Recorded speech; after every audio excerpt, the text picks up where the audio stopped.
Bonjour à tous, j'espère que vous allez bien. On est vendredi après-midi. En Belgique, il ne fait pas très très beau, il pleut un tout petit peu. Moi, je suis très très heureuse. Il y a beaucoup de bonnes choses, beaucoup de bonnes nouvelles que j'ai reçues. Mais je suis aussi, non, c'est pas vraiment fatiguée, mais ma tête ne fonctionne pas très bien. J'ai vraiment l'impression que je suis sur tous les plans. Je suis au four et au moulin, comme on dit.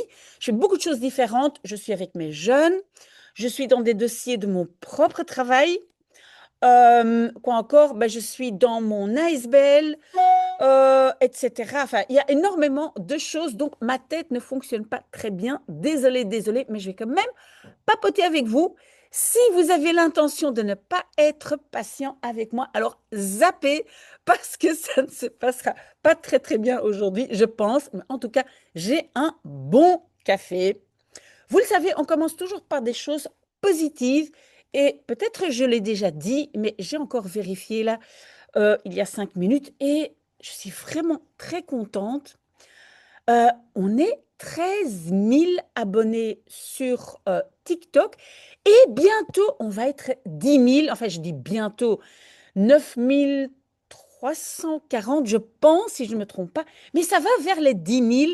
Et pour moi, je ne sais pas, mais 10 000, c'est un nombre magique. Simplement pour moi, simplement pour dire, voilà, tout ce que je raconte n'est pas pour rien. Donc voilà, c'est fantastique. Et donc, à part ça, j'ai reçu énormément de messages. Madame, j'ai réussi, j'ai réussi, j'ai réussi. Il y en a plein qui m'envoient leur bulletin. Évidemment, j'ai aussi reçu des messages des gens qui n'ont pas réussi. Et alors, bon, je me pose toujours la question, est-ce que ceux qui réussissent m'écrivent plus facilement pour dire j'ai réussi. Et donc, c'est peut-être pour cette raison que je pense que la plupart de mes abonnés a réussi. Mais donc, je ne sais pas, je ne sais pas. Mais en tout cas, j'ai un sentiment positif.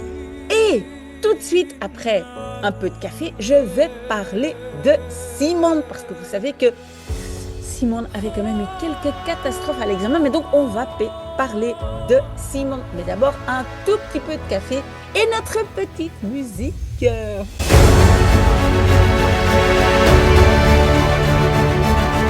Voilà, voilà. Alors oui, Simone. Donc en fait, c'est hier, jeudi, que Simone m'a envoyé un message. Il était très, très, très stressé parce que si vous m'avez suivi un tout petit peu, vous savez que je coach Simone depuis longtemps, mais ses examens et surtout, surtout l'examen de mathématiques ne s'était pas bien passé. C'est vrai qu'il avait bien étudié, il a travaillé tout le week-end, donc il a travaillé 2 jours et demi avant l'examen de maths, mais je pense aussi que durant l'année, il ne fait pas suffisamment. Mais en tout cas, il m'a envoyé un message, il passe, il a ce qu'on appelle un A attest, hein, je pense, en français, je pense que ça doit être un certificat A, parce que donc on a des A, B et C. A, ça veut dire je passe sans condition. B, ça veut dire je passe, mais à certaines conditions, hein. Parfois, je dois aller à une autre école, je dois aller dans technique de transition, technique de qualification, etc. Ou C, ça veut dire de toute façon, je double. Et donc, Simon a eu une attestation A. En tout cas, en néerlandais, on dit A atteste. Mais il a quand même des travaux de vacances parce que donc le professeur, je dépose un instant ma tasse, le professeur de mathématiques veut quand même s'assurer que Simon connaisse bien toute la matière. Donc bon, c'est pas trop grave. Donc il doit faire un travail en maths. Je pense aussi un petit travail en sciences parce que je me demande si c'était pas physique ou voilà, il y avait une partie qui n'était pas très très bonne. Et alors, il a aussi un travail en néerlandais et je vous ai déjà dit parce que donc Simon, bah, il est bilingue, il parle très très bien néerlandais, mais comme il est à l'école en néerlandais, il doit vraiment avoir un néerlandais qui est quand même un tout petit peu plus élevé que le néerlandais qu'on parle entre amis, dans la rue, etc. Et je peux dire, et j'en ai déjà parlé, que Simone, et pas seulement Simone, mais beaucoup de jeunes ont aujourd'hui ce qu'on appelle un peu un sloppy language, hein, donc un peu On ne dit pas hot book, on dit the book parce que finalement, on n'a pas envie de dire hot. Ça demande un peu plus de tonus de lèvres et de la langue, etc. Et donc, c'est un tout petit peu hein, sloppy, comme on dit en anglais. Donc, ça veut dire pas très soigné. Donc, je ne sais pas si c'est ça, mais donc, il a 3 travaux de vacances. Moi, je pensais, j'avais discuté avec la maman qui m'a téléphoné tout de suite pour dire, ah, merci, merci, merci. Il passe, il ne doit pas doubler. Et donc, moi, j'avais dit à la maman, ben, on va peut-être le laisser tranquille un tout petit peu et on va faire les travaux de vacances fin août. Mais la maman a dit, je ne suis pas de cet avis. Donc, la maman, elle a dit, moi, je préfère qu'il fasse tout au début des vacances et après, voilà, c'est fini.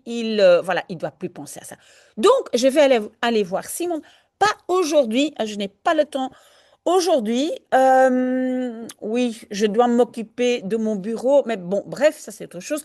Mais donc, normalement, je pense que je vais voir Simon lundi et voir un tout petit peu tout ce qu'il doit faire. Mais donc, il est très, très, très content. Oui, alors, je veux quand même vous parler un tout petit peu parce que donc, il y a des gens qui n'ont pas réussi non plus l'examen comme Simon. Mais donc, après, c'est les professeurs qui délibèrent. Mais donc, si vous avez un blackout comme Simon et si vous arrivez à l'examen et donc vous dites, mais j'ai quand même étudié et en une fois, whoop, tout disparaît, ça veut dire quand même que, en fait, la matière n'a pas été, on peut dire, automatisée ou systématisée suffisamment. N'oubliez pas que la tête a toujours a toujours besoin d'oublier au moins 2 fois. Donc, j'étudie et j'étudie. Donc, il faut étudier 3 fois et donc oublier 2 fois. Ça, c'est plus ou moins ce qu'on donne comme norme. Et je peux dire que sur ce point, Simon a encore un peu de travail à faire. Et donc, si on est déjà très, très stressé, c'était le cas de Simon pour maths, parce que tout le monde a toujours dit qu'il était nul en maths, qu'il ne savait rien faire, alors que moi, je sais que ce n'est pas vrai. Mais donc, il est très stressé parce qu'il n'a pas confiance en lui pour mathématiques. Il a étudié un peu trop le dernier week-end, pas suffisamment pendant l'année. Et donc, ça, c'est vraiment un cocktail parfait pour avoir un blackout et ne plus rien savoir. Donc, si vous ne voulez pas que ça vous arrive, ou que ça ne vous arrive plus, parce que peut-être vous aviez été dans le même cas, alors il faut être beaucoup plus régulier. Oui, je sais, je le dis à tous, tous mes jeunes avec qui je travaille, tous mes abonnés, ma classe digitale, etc. Mais je comprends moi-même, j'étais un peu étudiante de dernière minute, hein, procrastiner et tout faire dernière minute. Mais bon, voilà, c'est la seule solution. Et si vous ne le faites pas, ben, alors il faut accepter les conséquences. Mais donc, moi, je suis très, très contente pour Simon. Alors, en parlant de ça, donc en parlant de systématisation, automatisation, moi, je vais construire tout un programme à suivre seul, hein, si vous voulez apprendre le néerlandais. Et donc, mais vous le savez, il y a déjà énormément d'exercices sur Wooflash, il y a beaucoup d'auditions, mais je vais faire probablement à la fin août, je ne sais pas encore quand j'aurai le temps, mais donc moi, je vais vraiment faire un programme où vous pouvez gérer cet apprentissage de néerlandais seul. Il y a de plus en plus de gens qui me demandent, mais comment est-ce que je m'y mets? Comment est-ce que je commence? Et donc, je vais vraiment dire, voilà, ça ce sont tous les liens des auditions, ça sont tous les sujets, ça sont les exercices à faire, parce que donc, je travaille énormément sur Wooflash, mais je dois trouver une autre application que les professeurs, parce qu'il y a beaucoup de professeurs qui me contactent, une autre application que les professeurs peuvent utiliser pour faire les tests. Pourquoi? Parce que dans le Wooflash, quand vous faites les exercices, vous pouvez, quand l'exercice n'est pas correct, cliquer sur j'accepte l'erreur, hein. Et donc, alors, vous avez un résultat qui est nettement meilleur que le vrai résultat. Bref, on ne va pas parler de ça maintenant. Mais donc, j'ai un grand travail à faire pendant cet été. Je vais le faire et je vais le faire aussi avec mes chers amis, mes amies françaises qui m'aident énormément, qui étaient au départ des abonnés de ma chaîne YouTube et qui m'aident maintenant énormément, qui habitent en France, mais qui vont venir à Bruxelles. On va passer du temps ensemble à Bruxelles et probablement, on va s'installer à un certain moment dans le centre de Bruxelles et on va dire, voilà, on se trouve là et ceux qui veulent venir nous dire bonjour sont les bienvenus. Mais ça, c'est pour plus tard. OK. Alors, j'ai eu, entre autres, pas mal de jeunes qui m'ont contacté et qui m'ont dit, j'ai réussi mon C1D grâce à vous. Génial, fantastique, j'adore ça.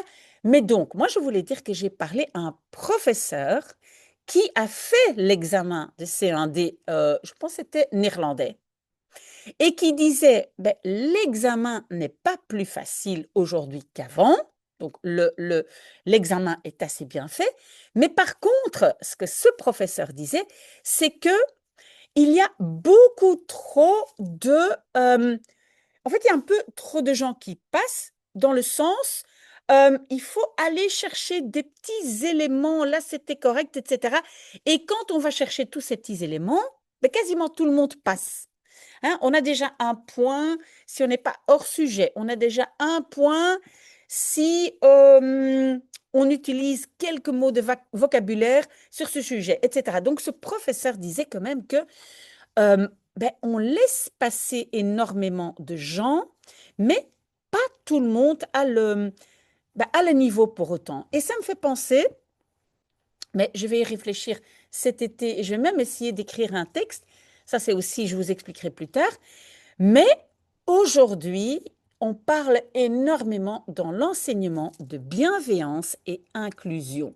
Ça veut dire quoi? Bienveillance, ça veut dire on laisse passer les gens s'ils sont un peu volontaires, etc. Donc, on laisse apparemment passer les jeunes plus facilement. D'ailleurs, ça se montre dans les statistiques. Donc, ce n'est pas moi qui pense ça, ou c'est pas simplement moi j'ai le sentiment, mais donc ça se voit dans les statistiques.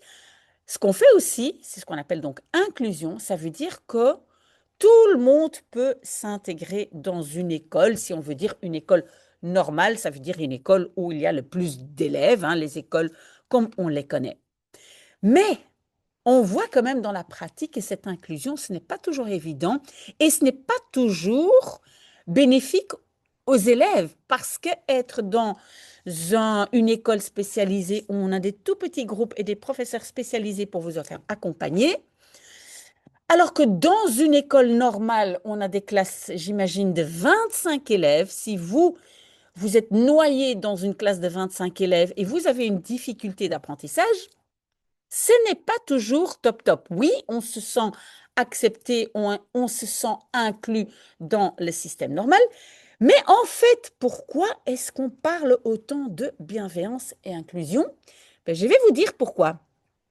En fait, le ministère de l'enseignement en Belgique n'a plus d'argent.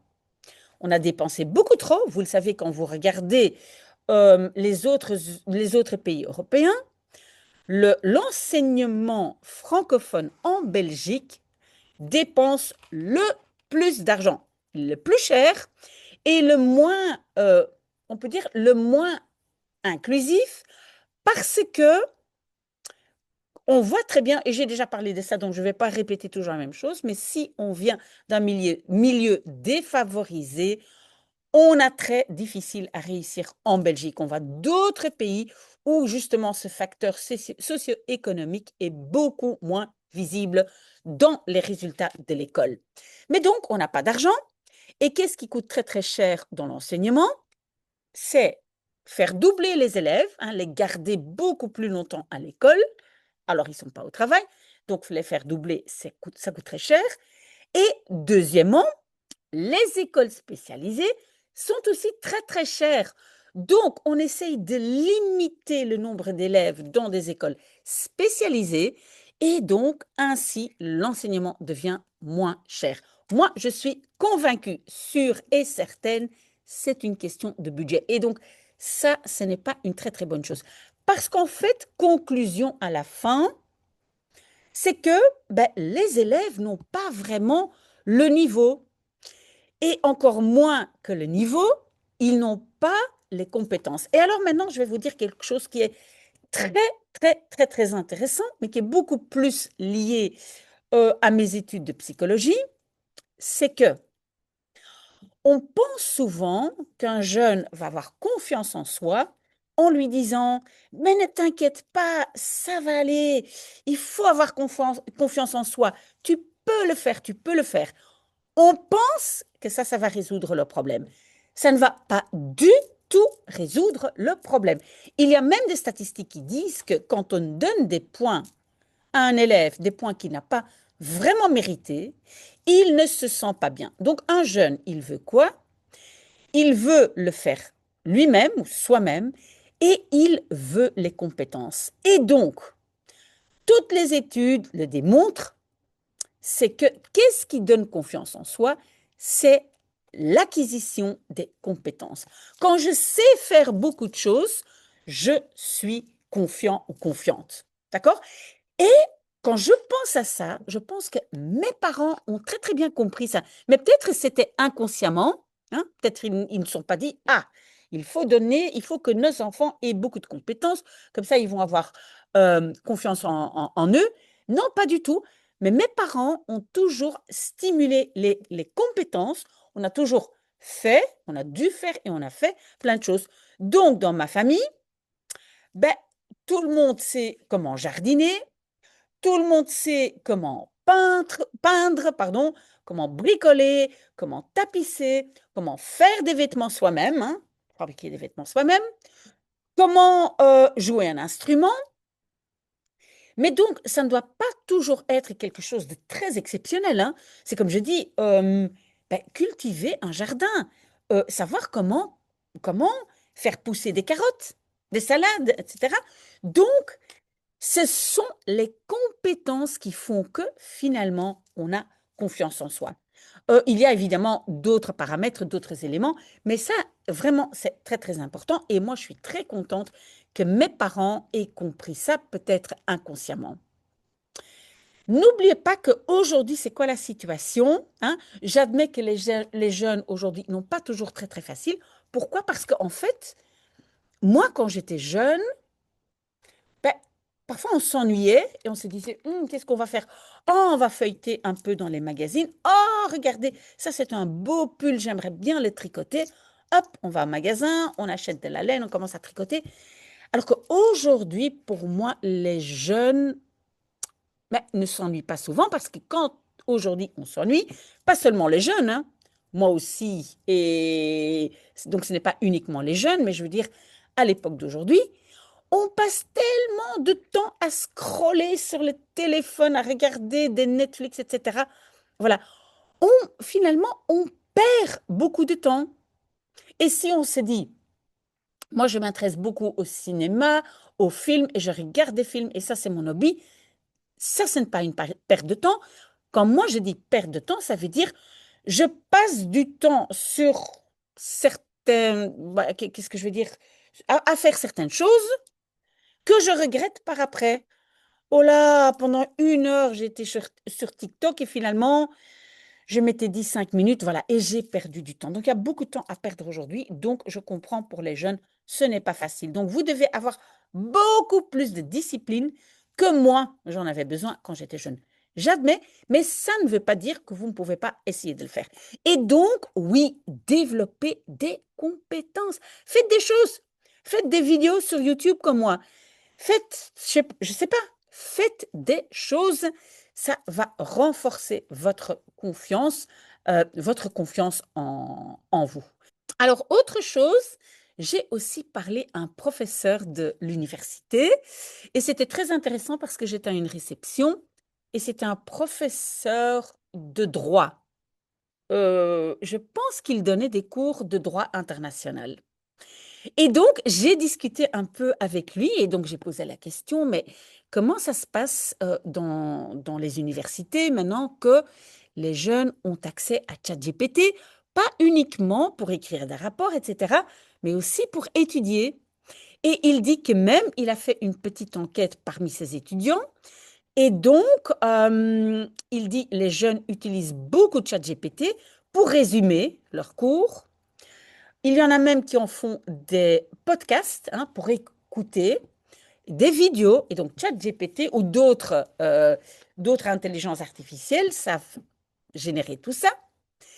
Mais la conclusion, c'est qu'il dit, il y a les réponses aux examens est beaucoup plus superficielle parce que, bon, ChatGPT fait encore beaucoup d'erreurs, ça on le sait.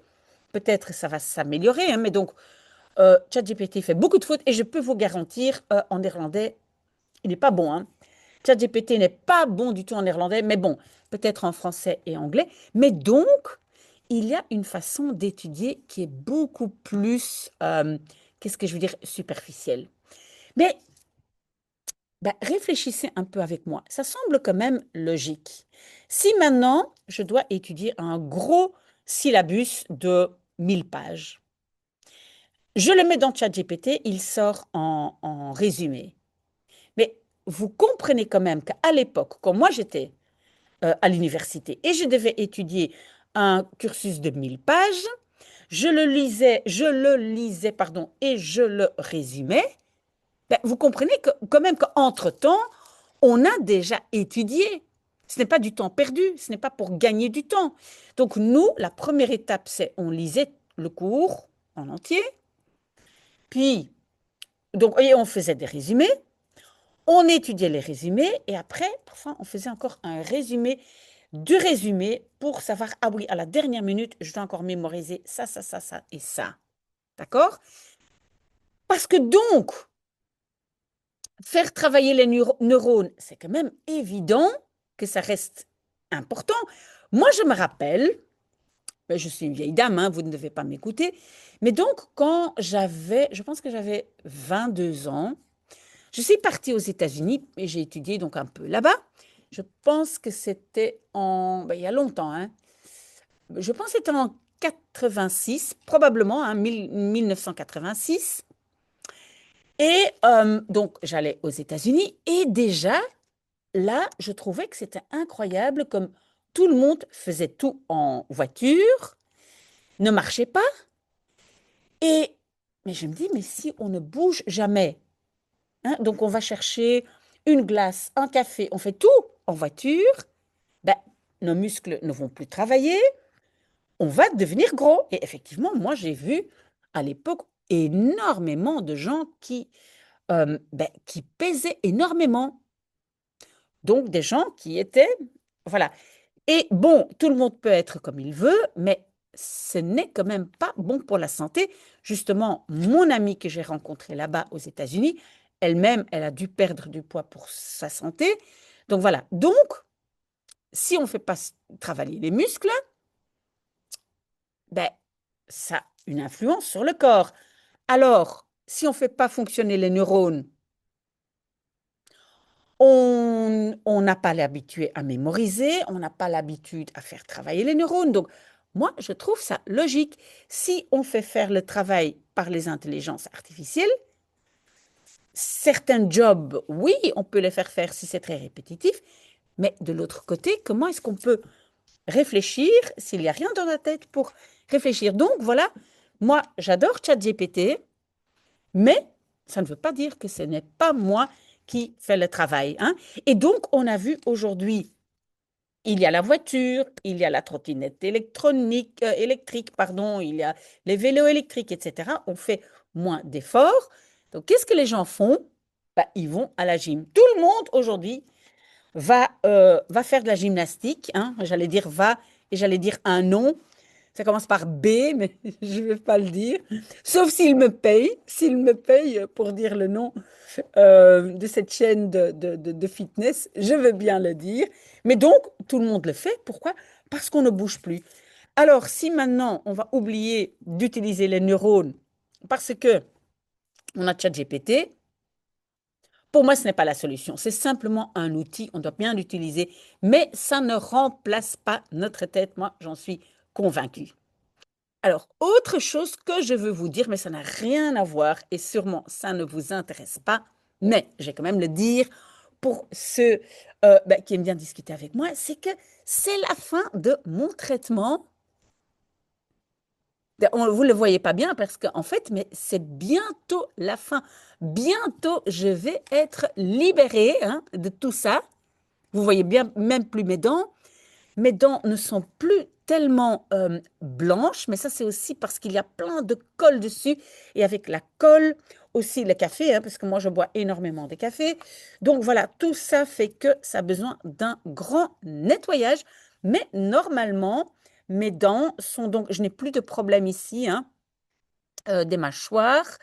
Et donc, apparemment, tout est bien et je vous montrerai quand tout est bien fait, quand ils ont enlevé l'appareil, etc. Donc, pour moi, c'est quand même très, très bien. Et oui, ça, je voulais dire, ce qui est incroyable, j'ai été à l'hôpital, je pense que c'était la semaine passée, et donc, c'est là qu'ils ont vu que tout est bien en place. Et qu'est-ce qu'ils ont fait? C'est un peu bizarre. C'est un peu comme on aurait dit comme un bic, hein, mais donc c'est un scanner qu'ils ont mis dans ma bouche, hein. Ils ont simplement tourné partout, tourné partout.